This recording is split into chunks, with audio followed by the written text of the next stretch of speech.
প্রিয় শিক্ষার্থীবৃন্দ, mechanics of solids 2 এর রিভেটেড জয়েন্ট পার্ট নিয়ে আমি আছি আপনাদের সাথে। গত ক্লাসে আমরা রিভেটেড জয়েন্টের definition, methods of riveting, materials of rivets এগুলো দেখছি। আজকের ক্লাসে আমাদের গুরুত্বপূর্ণ অংশ যেটা types of riveted joint, lap joint, butt joint, important terms এবং ফেইলার, স্ট্রেংথ, এবং পরিশেষে আমরা একটা এক্সাম্পল দেখব কিভাবে রিভেটেড জয়েন্টের এফিসিয়েন্সি ক্যালকুলেশন করা হয়, স্ট্রেংথ ক্যালকুলেশন করা হয়।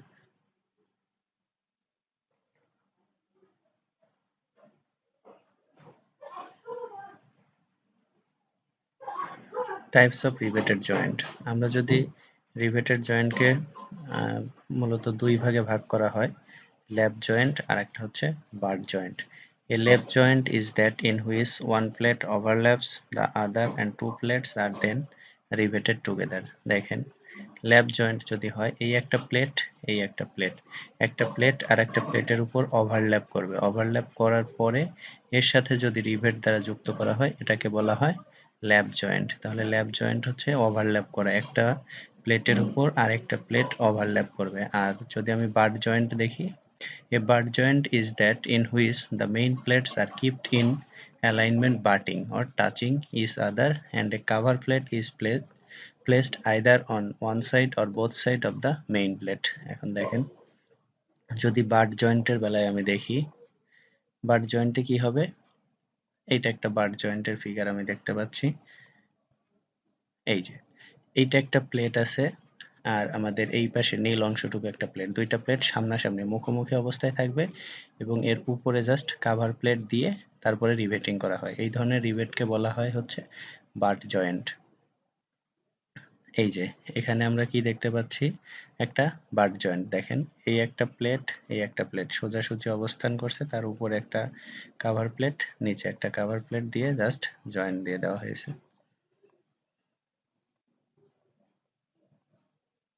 এখন বাট জয়েন্টের মধ্যে আমরা যদি প্রথমে ল্যাপ জয়েন্টের ক্লাসিফিকেশন গুলো দেখি, দেখেন এটা এখানে কি বোঝাচ্ছে, single riveted lap joint, that means একটা রিভেট ব্যবহার করা হয়েছে একটি রোতে। একটি রোতে যদি রিভেট ব্যবহার করা হয় তাহলে সেটা সিঙ্গেল রিভেটেড। আর এটা হচ্ছে দুইটা রোতে ব্যবহার করা হয়েছে, এই একটা রো, এই একটা রো, এটা জাস্ট সেকশনে দুইটা মাত্র রিভেট দেখা যাচ্ছে, এটা হচ্ছে ডাবল রিভেটেড ল্যাপ জয়েন্ট। আর যদি আমাদের এই রিভেটিং গুলা এখানে সবগুলা প্যারালালি আছে, যদি প্যারালাল না থাকে তাহলে এটাকে বলা হয় জিগজ্যাগ রিভেটিং। এই যে ডাবল রিভেটেড ল্যাপ জয়েন্ট বা জিগজ্যাগ রিভেটিং। এখন আমরা যদি বাট জয়েন্টের ক্লাসিফিকেশন দেখি, বাট জয়েন্টের ক্লাসিফিকেশন মূলত দুই প্রকার, single strap but joint, double strap but joint. এখন দেখেন সিঙ্গেল স্ট্র্যাপ বাট জয়েন্ট কোনটা হবে,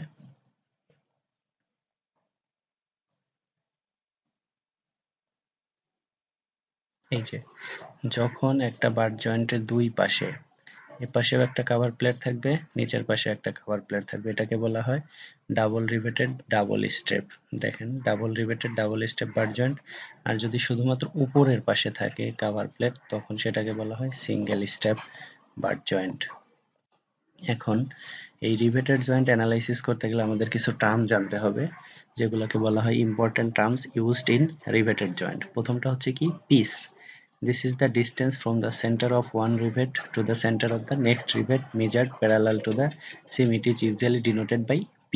দেখেন, একটা রিভেট, একটা রিভেটের এই যে একটা রিভেট, এই একটা রিভেট, এটার সেন্টার থেকে এটার সেন্টার পর্যন্ত যে দূরত্ব এটাকে বলা হয় পিস।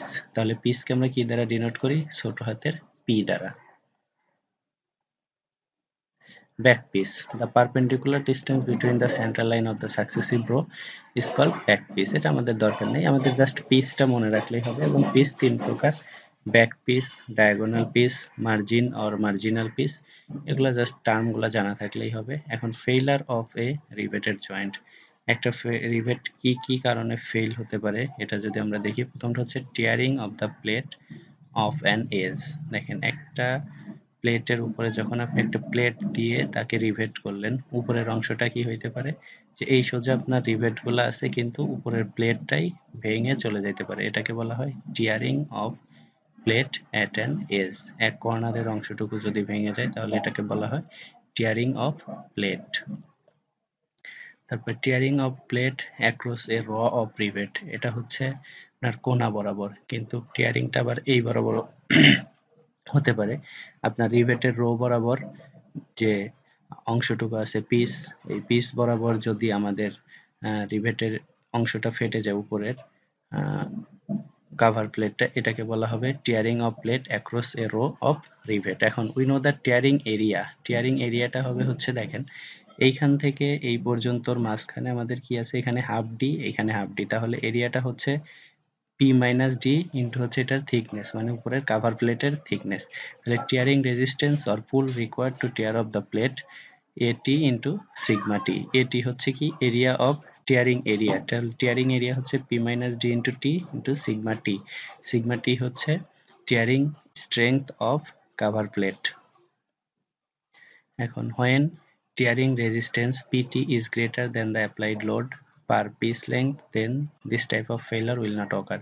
That means আপনি P ধরেন, আপনি P হচ্ছে 5 কেজি বলে আপনি একটা রিভেট জয়েন্টকে টানতেছেন, কিন্তু আপনার স্ট্রেংথ আছে 6 কেজি, তাহলে কি হবে, যদি পিটি মানে রেজিস্টিং ক্যাপাসিটি বেশি হয়ে যায় আপনার প্রকৃত বলের থেকে, তাহলে আমার কি হবে, ফেইলার হবে না। কিন্তু যদি এই রেজিস্টিং ক্যাপাসিটি থেকে আমাদের পিটা বড় হয়ে যায় তখন ফেইলার হবে।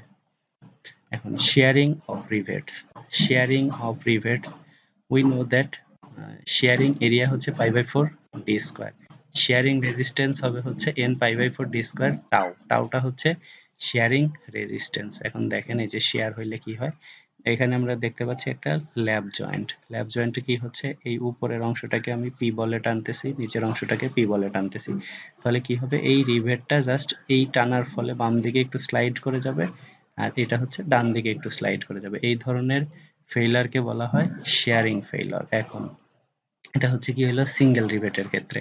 আর যদি সিঙ্গেল রিভেটের কাভার বাট জয়েন্ট হয়, দেখেন এই যে বাট জয়েন্ট অর্থ কি, এই একটা এবং দুইটা দুইটা প্লেট সমান সমান টাচে থাকবে, উপরে একটা প্লেট, এই যে উপরে একটা প্লেট আছে জন্য এটা হচ্ছে সিঙ্গেল কাভার বাট জয়েন্ট। এখন দেখেন দুই পাশে যদি প্লেট থাকে আর শেয়ারিংটা, তাহলে কি হচ্ছে, এটা পি বলে টানতেছেন, এটা পি বলে টানতেছেন, রিভেটটা জাস্ট হালকা বাঁকা হয়ে ডান পাশে ডান দিকে চলে গেছে, এটা বাম দিকে চলে গেছে। তাহলে sharing of rivet in double cover butt joint, উপরে একটা কাভার নিচে একটা কাভার, এর জন্য এটা হচ্ছে ডাবল কাভার বাট জয়েন্ট। আর একটা কি হতে পারে, crushing of plate or rivet. এক্ষেত্রে ফর্মুলা হচ্ছে পিসি সমান N D T sigma C, when PC is the crashing resistance is greater than the P first length, then the, আবার একই কথা, যখন আমার রেজিস্টিং ক্যাপাসিটিটা বেশি হবে তখন হচ্ছে আমাদের ফেইলারটা হবে না। এখন দেখেন ক্র্যাশিং এরিয়া হচ্ছে এনডিটি, এই ডি হচ্ছে আমাদের ডায়ামিটার অফ দা পিস এবং টি হচ্ছে থিকনেস অফ দা প্লেট, আর এন হচ্ছে কতগুলা রিভেট আমার থাকবে। এখন আমরা সব প্রকারের স্ট্রেংথ গুলা যদি বের করতে পারি, এখন strength of a riveted joint, the strength of a riveted joint may be defined as the maximum force which can transmit without causing it to fail। এখন একটা ধরেন স্ট্রেংথ কত, আপনি আপনার হাত নিতে পারে 5 কেজি, আর আপনার হাতের চামড়া নিতে পারে 3 কেজি, আর হাড় নিতে পারে 10 কেজি, তাহলে আপনি যদি হাতে কোনো ম্যাটেরিয়ালস ক্যারি করতে চান 3 কেজির বেশি নিতে পারবেন না, তাহলে কি হবে, আপনার হাতের চামড়াটা ছিলে যাবে, কিন্তু আপনার হাড় এবং পুরা হাত নিতে পারে কিন্তু চামড়া নিতে পারতেছে না। এর জন্য সবগুলা থেকে যেটা ভ্যালু ছোট, এই ছোটটা যে নিতে পারে যত দূর পর্যন্ত, সেটাকেই বলা হয় হচ্ছে স্ট্রেংথ অফ রিভেটেড জয়েন্ট। এখন efficiency of riveted joint, efficiency of riveted joint কি হবে, দেখেন আমরা প্রথমে হচ্ছে লিস্ট পিটি পিএস পিসি নিব, পিতে কি শেয়ারিং টিয়ারিং এবং ক্র্যাশিং স্ট্রেংথ নিব, এটাকে যদি আমি স্ট্রেংথ অফ আনরিভেটেড সলিড বেড পার ইঞ্চি মানে আনরিভেটেড অংশ দ্বারা ভাগ করি, সেটাকেই বলা হবে এফিসিয়েন্সি। তাহলে least of PT PS PC divided by হচ্ছে পিটি সিগমা টি, এটা দ্বারা আমরা কি নির্ণয় করব, efficiency of a riveted joint. এখন দেখেন আমি যদি একটা এক্সাম্পলে চলে যাই, a double riveted lap joint is made between 15 millimetre thick plates. The rivet diameter and piece are, তাহলে রিভেটের ডায়ামিটার হচ্ছে ডি, তাহলে রিভেটের ডায়ামিটার আমি ডি পাইলাম হচ্ছে 25 মিলিমিটার, অ্যান্ড পিচ তার মানে ছোট হাতের p 75 millimetre. If the ultimate stress এত ইন টেনশন, তাইলে টেনশনের স্ট্রেস হচ্ছে 400 MPa, and shear t u 320 MPa, crushing c u এই যে sigma c u crushing strength 640 MPa. আমরা জানি 1 এমপিএ সমান 1 newton per millimetre square, just MPa কে আমরা newton per millimetre. Find the minimum force per piece which will rupture the joint. If the above joint is subjected to a load such that factor of safety is 4, then find out the actual stress developed in the plates and rivets. এখন তাহলে আমার দেওয়া আছে কি, thickness of the plate দেওয়া আছে t সমান 15 millimetre, d হচ্ছে diameter of the rivet 25 millimetre, pitch 75 millimetre, tearing shearing এবং ক্র্যাশিং স্ট্রেংথ আমার সবগুলো দেওয়া আছে। এখন কি বলছে আমার, since the ultimate stress are given therefore we shall find the ultimate values of resistance of the joint. তাহলে আমাদের প্রথম ফর্মুলা ছিল টিয়ারিং,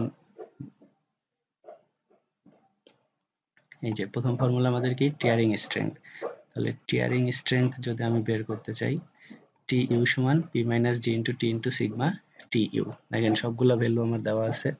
তাহলে আলটিমেট শেয়ারিং স্ট্রেংথ ছিল আমাদের n into pi by 4 D square tau U, তাহলে n হচ্ছে double, যেহেতু আমাদের এখানে কি বলছে ডাবল রিপিটেড, তাহলে n এর ভ্যালু হচ্ছে 2 pi by 4 D square T U. Ultimate crushing strength n D T sigma U, তাহলে n এর ভ্যালু আবার ডাবল রিপিটেড এর কারণে 2, d এর ভ্যালু দেওয়া আছে, t এর ভ্যালু দেওয়া আছে, সিগমা c এর ভ্যালু দেওয়া আছে। From the above we see that minimum force per unit will be rupture in 3000 Newton. এখন আপনার একটা রিভেটেড জয়েন্ট যে যার টিয়ারিং রেজিস্ট্যান্স হচ্ছে 3 লক্ষ নিউটন, শেয়ারিং রেজিস্ট্যান্স হচ্ছে 3,14,000 নিউটন, আর ক্র্যাশিং রেজিস্ট্যান্স হচ্ছে 4,80,000, তার মানে তার টোটাল রেজিস্ট্যান্স যদি আমি হিসাব করতে চাই তাহলে যেটা সবচেয়ে মিনিমাম সেটা হচ্ছে তার স্ট্রেংথ। তাহলে from the above we see that minimum force per piece which will rupture the joint is 3000 Newton or 3 লক্ষ নিউটন or 300 কিলো নিউটন। এখন actual stress produced in the plates and rivets, the factor of safety যদি 4 হয় তাহলে factor of safety মানে আপনার কোনো কিছু strength নিতে পারে 100 কিলো নিউটন আমি ধরলাম। এখন ফ্যাক্টর অফ সেফটি যদি আমি 4 ধরি তার মানে হচ্ছে টোটাল স্ট্রেংথ আমি 4 দ্বারা ভাগ করে যত পাবো সেটাই হচ্ছে আমার ফ্যাক্টর অফ সেফটি দিয়ে ভাগ করার পরে যেটা পাবো সেটা হচ্ছে অ্যাকচুয়াল স্ট্রেংথ। তাহলে since the factor of safety 4 therefore safe load, আচ্ছা তাহলে পরের অংশটুকুতে আমাদের প্রশ্নে ছিল যে if the above joint is subjected to a load such that the factor of safety is 4, find out the actual stress developed in the plates and the rivets. That means আপনার এখানে tearing strength, sharing strength এবং crushing strength যা দেওয়া আছে এটা অরিজিনালটা বের করতে হবে, যেটা হচ্ছে আমার ফ্যাক্টর অফ সেফটি 4 ধরে। তাহলে এখানে আমি লোডটা পাবো হচ্ছে ফ্যাক্টর অফ সেফটি 4 ধরলে আমি লোড পাচ্ছি 75,000 নিউটন। এখন এই 75,000 নিউটনটা কি হবে, ও শেয়ারিং এর জন্য যা টিয়ারিং এর জন্য তা এবং ক্র্যাশিং স্ট্রেংথের জন্য সেম রেজিস্ট্যান্স। তাহলে এখন অ্যাকচুয়াল টিয়ারিং রেজিস্ট্যান্স তাহলে কত হবে, 75,000 সমান পি মাইনাস ডি ইন্টু টি সিগমা টি এ, এই যে টি এ অ্যাকচুয়ালটা আমি বের করবো, তাহলে টি এ অ্যাকচুয়াল পাচ্ছি হচ্ছে 100 এমপিএ। আবার অ্যাকচুয়াল শেয়ারিং রেজিস্ট্যান্স জাস্ট এক ফর্মুলাটাই বসিয়ে দেব, শেয়ারিং রেজিস্ট্যান্স আমি জানি সবগুলার ভ্যালুই হচ্ছে 75,000 নিউটন সমান n pi by 4 d square t a. এইখান থেকে আমি পেয়ে যাব actual shearing resistance, actual crushing resistance, just formula n d t sigma c a দিলে অ্যাকচুয়ালটা পেয়ে যাব। এখানে জাস্ট অঙ্কটায় প্রথমে বোঝাইছে হচ্ছে আপনার যে স্ট্রেংথ কত, যদি এর আলটিমেট স্ট্রেসটা এত হয়, টেনশনে শেয়ারে এত হয় এবং ক্র্যাশিং এত হয়, তাহলে স্ট্রেংথ কত। আপনি স্ট্রেংথটা বের করার পরে এই লোডটাকে ফ্যাক্টর অফ সেফটি 4 ধরলে আবার এই স্ট্রেস গুলা জাস্ট বের করতে বলছে, তখন জাস্ট আপনার লোডটা দেওয়া আছে যেটা হচ্ছে এই যে আমাদের এই ভ্যালুটা 75,000 নিউটন। আশা করি সবাই বুঝতে পারছেন। পরবর্তীতে আমরা এই রিভেটেড জয়েন্টের উপর আরেকটি অঙ্ক দেখব।